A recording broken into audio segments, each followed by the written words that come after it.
Olá, pessoas, todos bem? Tudo tranquilo? Tudo sob controle, disciplinas, enfim. Nós vamos dar seguimento, então, à nossa terceira videoaula. Continuamos, então, com este autor, um dos filósofos mais referentes da filosofia contemporânea, ainda vivo, mora na Alemanha, em Bonn.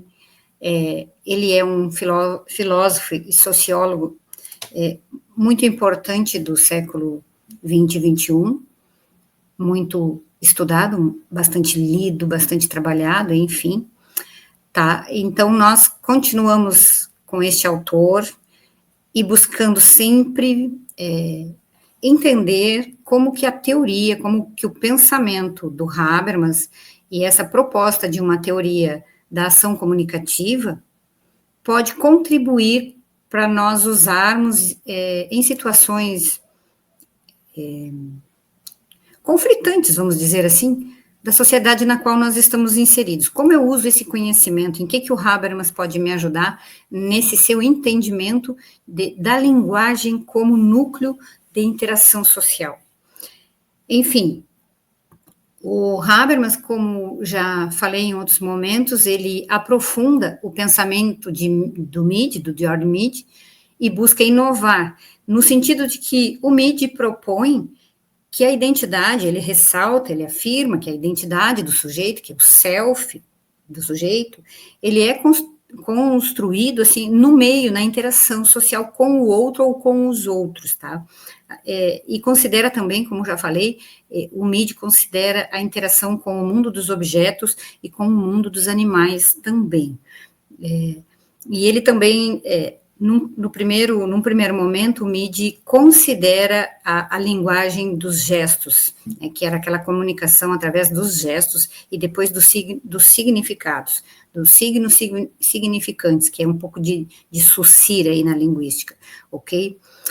O Habermas, então, aprofunda essa ideia ao afirmar que a comunicação não é apenas um meio de interação, é aí que ele vai além, tá? Ele diz que a comunicação é também o fundamento da racionalidade e da sociedade democrática. Sim, sem essa interação, sem essa comunicação interativa, né, intersubjetiva entre os sujeitos, não há democracia, porque a democracia nada mais é do que a participação de todos os envolvidos.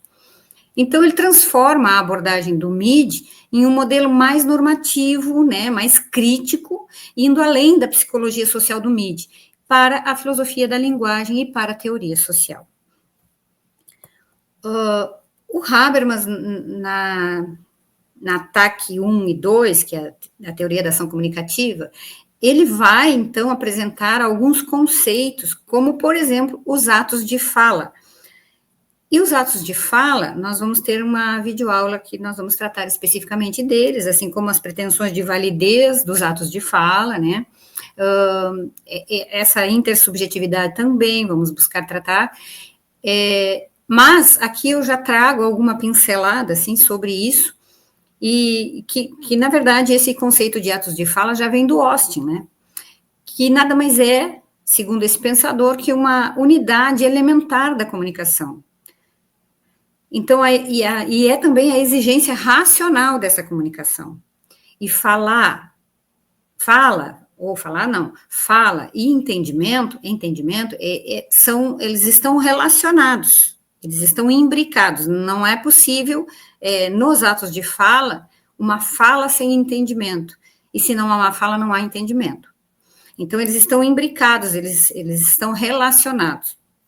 E o Habermas, antes disso, tem que, no Austin, também é possível ver que falar é fazer, age-se dizendo algo, segundo estes autores. O Habermas introduz nisso tudo a ideia de que o sujeito, o pronome pessoal e o verbo precisam estar presentes na frase, para que seja um ato de fala. O sujeito e o verbo precisam estar presentes na fala, na oração, para que possa ser considerado, então, um ato de fala. Não sei se vocês percebem, mas o Habermas, ele é leitor de muitos autores. Ele é um estudioso que ele analisa teorias diversas de muitos autores, e ele sempre busca ir um passo a mais, um passo além. Assim acontece com Ost, assim acontece com Dermide, enfim. Bom, então, para o Habermas, todo ato de fala precisa ter 3 aspectos: o aspecto locucionário, o ilocucionário e o perlocucionário. O aspecto locucionário desta fala, deste ato de fala, ele está voltado à locução, tá? Ao ato de dizer algo a alguém. O perlocucionário é aquilo que eu digo, aquilo que digo pode possuir detrás da ideia a segunda intenção. E o ilocucionário está entre aquilo que digo e aquilo que pretendo na sua validez. Ilocucionário. No ilocucionário é que está toda a ideia central do Habermas. Ou seja, entre aquilo que digo e aquilo que eu pretendo na sua validez, na pretensão de validez. Como eu já falei antes, é um outro conceito trabalhado pelo Habermas que nós vamos ver mais de perto em outra videoaula. Agora, exemplificando isso, a frase ou a oração: vai chover, são 15 horas, virei amanhã. São frases completas, mas não tem sujeitos. Falta o sujeito que fala. Para Habermas, deveria ser: eu estou dizendo que vai chover. Eu afirmo que são 15 horas. Eu prometo que virei amanhã. Então, aí está a questão aparecendo. Ele diz ali, né, que os sujeitos precisam aparecer nestes atos de fala, para que isso possa ser considerado um ato de fala. Então, seria desta forma: eu prometo que virei amanhã. E, enfim, nesse ato de fala tem sempre a referência a um mundo subjetivo. O caso de uma promessa: não há como comprovar a verdade, apenas as ações posteriores da fala podem vir a comprovar aquilo que se disse. Eu prometo que virei amanhã, mas eu só posso comprovar que eu virei amanhã quando chegar esse amanhã. Fica interessante, porque esse amanhã não chega nunca, né? O amanhã sempre é o hoje. Mas no momento que aquilo se concretiza, a minha fala se concretiza. Bom, porque o Habermas divide o mundo em 3 categorias, né? O mundo subjetivo, o mundo objetivo e o mundo social. É nisso que ele está se pegando nesse momento. Ele diz, então, que no mundo objetivo, o mundo se comprova pelas ciências exatas e pela medição e associação. E no social, ocorrem as relações intersubjetivas. Ele está no campo kantiano: como devo agir? E no campo moral: justiça. Então, vejam bem, no ato de fala tem sempre a referência a um mundo. Então, nos atos de fala tem sempre referência a um mundo. Esse mundo Habermas considera apresentado em 3 categorias, que é o mundo subjetivo, o mundo objetivo e o mundo social. São coisas que também nós precisamos verificar um pouco mais de perto, se o tempo permitir para a gente, tá bem? Bom, e tudo isso, toda essa linguagem, todos estes atos de fala, essa comunicação, essa ação comunicativa que o Habermas pretende, estão voltados, ou seja, ele está ancorado na pretensão de validez destes atos de fala. Ou seja, o modelo de racionalidade que é proposto pelo Habermas, ele tem o seu suporte, então, né, nos procedimentos argumentativos, onde as pretensões de validade que se referem à verdade proposicional, à correção normativa e à autenticidade subjetiva. Então, o que são essas pretensões de validade? A veracidade da afirmação. Essa pretensão, ela refere-se a um mundo objetivo, entendido como a totalidade dos fatos cuja existência pode ser verificada. Essa validez daquilo que está se falando pode ser verificada, pode ser comprovada, tá? Na correção normativa, esta pretensão refere-se ao mundo social, dos atores no sentido de aqueles que estão em ação, os envolvidos, né?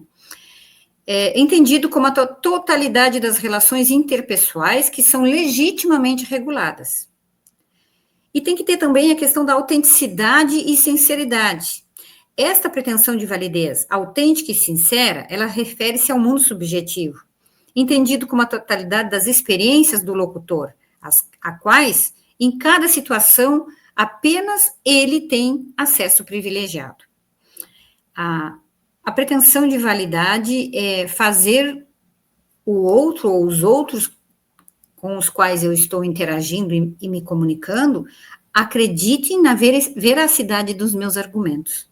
É a pretensão de validade dos atos de fala para que a teoria da comunicação, a teoria do agir comunicativo, possa ser entendida como uma alternativa para determinadas sociedades. Isso é fundamental. Os atores envolvidos precisam fazer uso da autenticidade, da veracidade, da autenticidade dos atos de fala, da sua comunicação com o outro, das comunicações. Então, fica bem difícil, né, quando a gente pensa na nossa sociedade, né, nós precisamos acreditar na pretensão de validade da nossa comunicação e fazer com que as pessoas com as quais nós interagimos através dessa comunicação linguística acreditem naquilo que nós falamos. Em outras palavras, seria isso. Bom, indo adiante, um discurso só pode ser considerado válido se a argumentação foi feita de modo racional e de forma não coercitiva.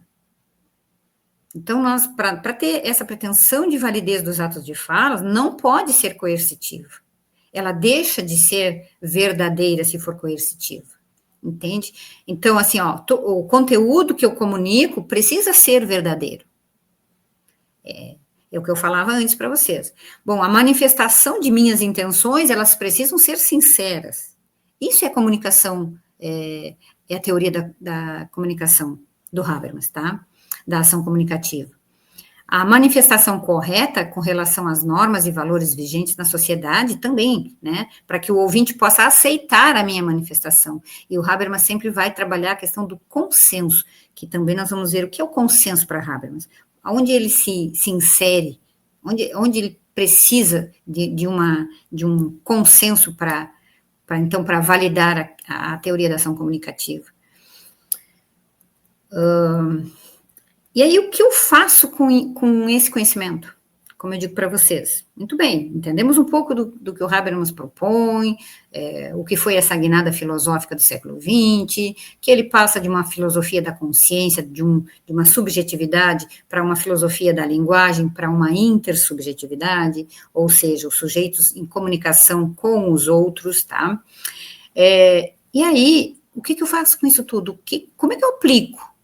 Não sei, como é que eu aplico isso? Que uso eu faço desse conhecimento?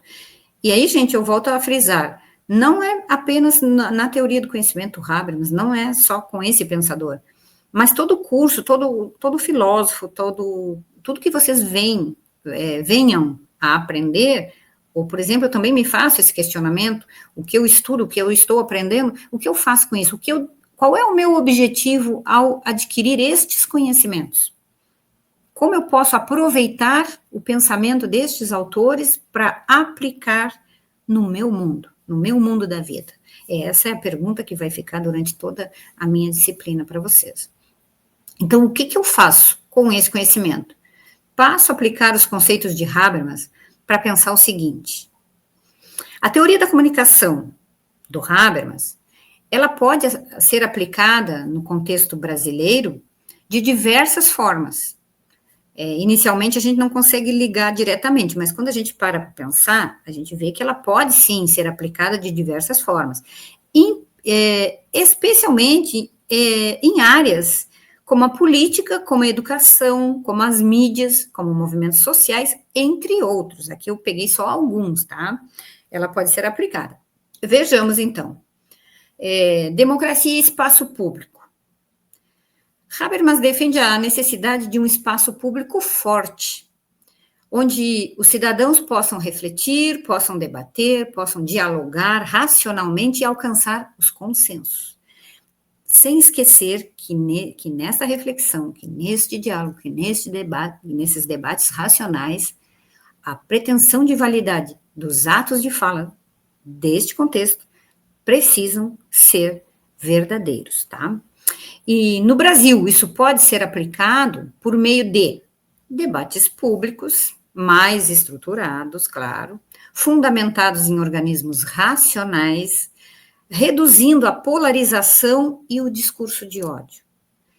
Então, assim, me parece que nessa aplicabilidade nós precisamos muito da aceitação dos sujeitos envolvidos, no compromisso, tá, de verdade nos seus argumentos, de validez, de pretensão de validez da comunicação, dos seus atos de fala. Aí nós conseguimos aplicar, tá, e trabalhar, assim, de forma a reduzir essa polarização de discurso de ódio, de instrumentalização do sujeito, tá? E também nós podemos aplicar através da participação cidadã, em conselhos municipais, em assembleias populares, em fóruns deliberativos, e até mesmo dentro da própria escola, né? Mas desde que haja esta conscientização, este entendimento dos atores envolvidos. E a educação e a formação cidadã? Então, assim, para enfrentar os desafios na educação brasileira, a teoria do Habermas, ela sugere, então, que a comunicação ela deva ser fundamentada na argumentação e não na imposição. Esse procedimento pode ser aplicado através de um ensino crítico, que é um incentivo, a gente incentiva, nós, professores, educadores, né, incentiva ao debate nas universidades e na escola, a debater, a buscar entender, né, a teoria crítica nada mais é do que isso, né, é o analisar, é o ver, é o entender e propor alternativas, porque também nada adianta eu analisar uma situação, eu estudar um autor que possa contribuir para que eu possa resolver ou oferecer alternativas que venham a resolver ou a reduzir determinadas situações conflitantes. De nada adianta isso se eu não propor essa prática, tá? Também, assim, com relação à educação midiática, a teoria do Habermas, ela pode nos ajudar as pessoas, né, a distinguir informações verdadeiras, verídicas, tá? Confiáveis, e daquelas nem tão confiáveis. Este é um grande problema das fake news, né? Porque isso está na rede, está nas redes, e todo o país está na rede. Qualquer pessoa na rua você encontra, logada na rede, na internet, né? Então, assim, as pessoas às vezes não sabem fazer essa distinção daquele anúncio que tem uma fundamentação com aquele que às vezes até é criado intencionalmente, já por esse mesmo motivo, porque as pessoas não analisam, tá, a veracidade daquilo que estão lendo ou que estão vendo. Então, já saem propagando, às vezes, notícias inverídicas, informações que desinformam. Então, a teoria do Habermas, na educação, por exemplo, pode sim ser trabalhada nesse sentido, tá? E como eu faria isso também? É muito importante a participação dos estudantes na formulação de políticas educacionais. E esses estudantes precisam ter este conhecimento, precisam aceitar, entrar num consenso de que seus atos de fala, sua comunicação linguística, precisam estar ancoradas em pretensões de validez, tá? Daquilo que se fala, daquilo que se faz para agir. E nos movimentos sociais e ativismo.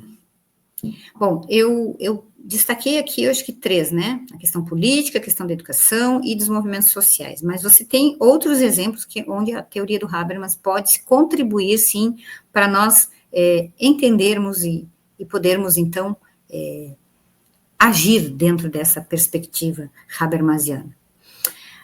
Os movimentos sociais, que são muito importantes, eles podem aplicar a ação comunicativa proposta pelo Habermas ao construir discursos racionais e inclusivos, evitando apenas o confronto emocional. Você precisa ter uma fundamentação para aquilo que você vai trabalhar, para aquilo que você está propondo, tá?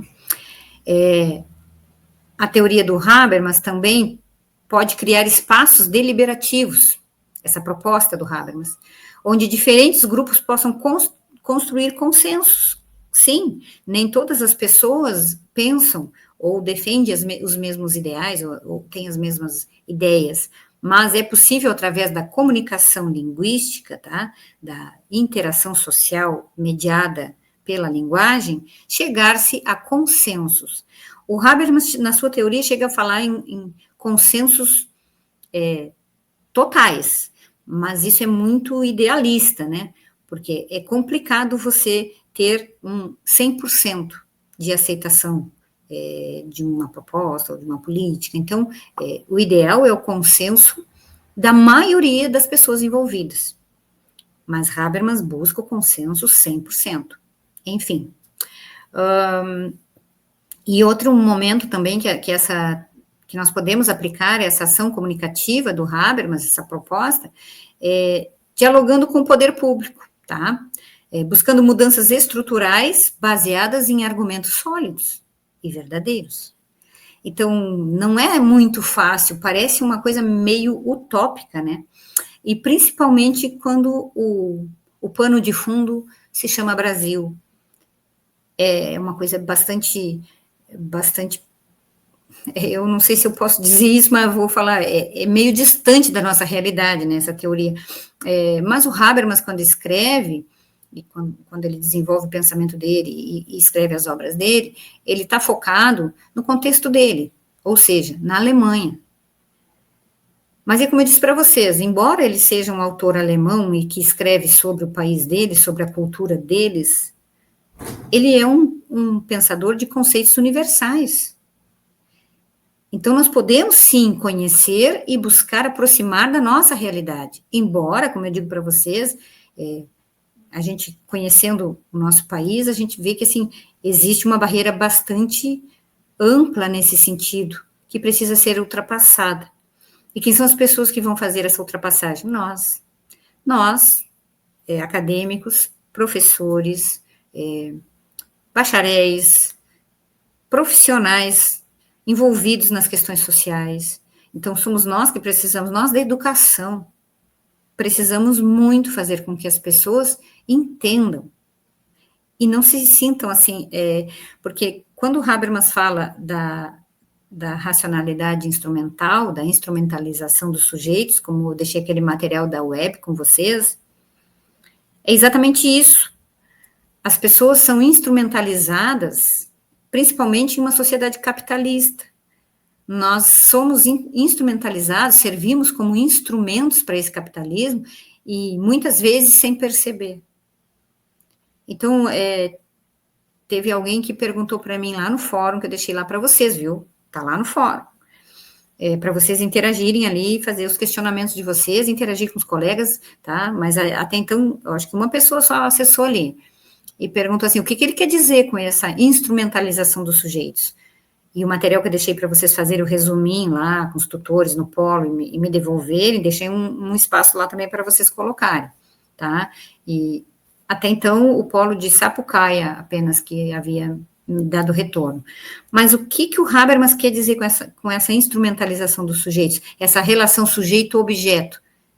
É a filosofia da consciência, né, da onde ele migra para a relação entre sujeitos, que é a teoria da ação comunicativa, que é essa intersubjetividade. No mundo capitalista, você vê muito claramente essa instrumentalização dos sujeitos. Tá? O sujeito visto como um instrumento para se alcançar determinados fins. E por vezes, nós, cidadãos, não percebemos que somos instrumentalizados. E aí eu lembro, assim, parafraseando o Mujica, né, que foi o presidente do Uruguai, determinado tempo aí, ele falou algo que eu não esqueci, porque ele tem toda a razão. O Mujica é um homem muito sábio, um homem simples e muito sábio. Ele disse que no mundo capitalista, viver no mundo capitalista se paga com vida, não se paga com dinheiro, se paga com vida. Por que ele quis dizer com isso? O que ele quis dizer com essa instrumentalização dos sujeitos?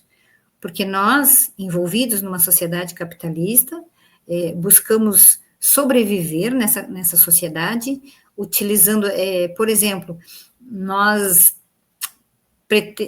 precisamos manter determinado nível social, como é que eu vou dizer assim, coisas que nós precisamos manter para ter uma vida mais ou menos, viver mais ou menos com certa dignidade. Então, aí, por exemplo, nós temos um carro, e o carro anda, me leva para o trabalho, me leva na prainha, tá legal ali, mas ele já tá ali com já é o carro 2015, e o que eu faço? Pois é, mas para eu trocar de carro e comprar o carro mais atual, né, carro já nem vou dizer do ano, mas na sociedade a gente sabe que é assim, quero comprar por um mais atual, O que eu faço? Eu tenho 40 horas de trabalho, vou trocar de carro, o que eu faço? Ou vou fazer hora extra, ou eu vou arrumar outro trabalho, mais 20 horas, eu passo a trabalhar 60, manhã, tarde e noite, então, assim, para manter esse capitalismo, que é invisível quase para nós, tá? Mas, então, para o senso comum, ele é praticamente invisível, as pessoas não entendem que estão no mundo capitalista que te exige a todo momento, a todos os dias, que te suga o tempo inteiro. Enfim, e o Mujica diz isso, nós pagamos essa instrumentalização com vida, não com dinheiro, porque nós vamos nos dedicar mais ou para manter o padrão de vida, ou para dar aquilo que os filhos precisam, entre aspas, né, porque a gente dá muito mais do que eles precisam, não precisam de tanto assim, mas então a questão do carro, por exemplo, o carro tá bom, o carro me leva, o carro tá ok, mas eu troco de carro, eu alimento o sistema capitalista. Tá? Eu troco de carro. E com o que eu pago? Com vida, porque eu vou trabalhar mais, ou eu vou fazer hora extra, né, porque eu preciso desse dinheiro a mais para, né, facilitar a minha nova aquisição, e eu pago com vida. Por quê? Por que com vida? Porque eu deixo de estar com os meus filhos, porque eu vou trabalhar mais 20 horas. Eu deixo de fazer alguma coisa prazerosa, eu deixo de estar com meus pais, né? Meus pais, estou falando agora por mim, tá? No particular aqui, meus pais, por exemplo, estão com 85 anos, eu tenho os meus dois pais, né, moro numa cidadezinha do interior lá, chamada Arroio Grande, e eu percebo isso, que eu também caio nessa teia do capitalismo e sou instrumentalizada por essa sociedade. Por quê? Porque eu trabalho 60 horas, porque se eu trabalhar 20 eu não consigo sobreviver. Aí se eu trabalhar 40 eu sobrevivo, mas ainda os meus sonhos e algumas aquisições, assim, também ficam, então eu estou trabalhando 60. Isso me tira o quê? Me tira tempo de ir até lá meus pais, no final de semana, ou então de visitar minha filha, que mora lá em Porto Alegre, ou de fazer algo assim, né, de lazer, acontece também. Então nós pagamos esse capitalismo com vida. E isso é ser instrumentalizado. E não é só nesse sentido, né? Tem outras formas das pessoas serem instrumentalizadas. Politicamente falando, não vou entrar nesta questão, mas só para vocês, deixo a reflexão, politicamente falando, nós somos também muito instrumentalizados. Nos usam como instrumentos para alcançar fins. Tá? E o que o Habermas propõe? Uma democracia deliberativa, onde todos os sujeitos, todos os cidadãos dotados de capacidade cognitiva e linguística, né, decidam, participem, por democracia participativa, que é o que ele vai defender, mas não é o nosso tópico de estudo aqui, nossa questão aqui é outra, a teoria da ação comunicativa, mediada linguisticamente. Então, ele quer superar essa instrumentalização, que é da filosofia da consciência, lá atrás, onde ele também foi um pesquisador, né, que apresenta, então, essa relação de sujeito-objeto. Ele propõe ele vai além, ele quer trazer algo, né, que venha a superar essa situação, onde as pessoas passam a ser vistas numa relação entre sujeitos, intersubjetiva, linguística, mediada pela linguagem, tá? Bom, enfim, aplicar a teoria do Habermas no Brasil requer fortalecer o debate racional e democrático em todas as esferas sociais, combatendo a polarização e garantindo que as decisões coletivas sejam baseadas em argumentos e não apenas em interesses de poder. É complexo? É. É difícil? Sim. Mas precisamos tentar. Pessoal, então, por hoje é isso. Eu vou deixar material complementar para vocês no ambiente virtual.